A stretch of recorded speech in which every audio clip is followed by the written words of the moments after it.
ప్రపంచ పొగాకు వ్యతిరేక దినోత్సవం.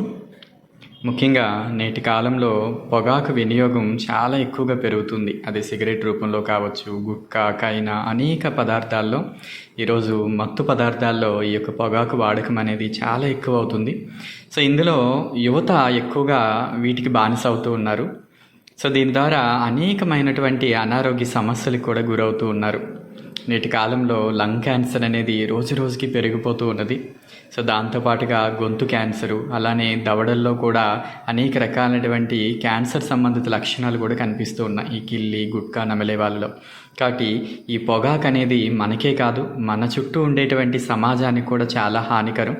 ఒక వ్యక్తి తాగుతున్నటువంటి సిగరెట్ వల్ల వారికే కాకుండా వారి చుట్టూ ఉన్న వాళ్ళ మీద కూడా దాని యొక్క అనారోగ్య పరిస్థితి ప్రభావం చూపిస్తుంది.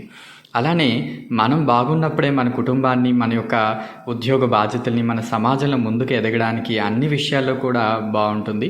కానీ ఈరోజు చిన్న వయసు నుండి ఇటువంటి మత్తు పదార్థాలకి, అలానే ఇటువంటి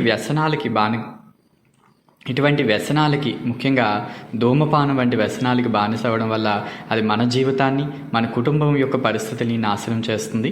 కాబట్టి ఈ యొక్క మే 31 ప్రపంచ పొగాకు వ్యతిరేక దినోత్సవం సందర్భంగా అందరూ తమ యొక్క ఆరోగ్యంపై దృష్టి పెట్టాలి. అలానే ఈ స్మోకింగ్కి దూరంగా ఉండాలి. ముఖ్యంగా యువత ఇటువంటి చెడు అలవాట్ల నుండి బయటపడాలని మనస్ఫూర్తిగా ఆశిస్తున్నాము. ధన్యవాదాలు.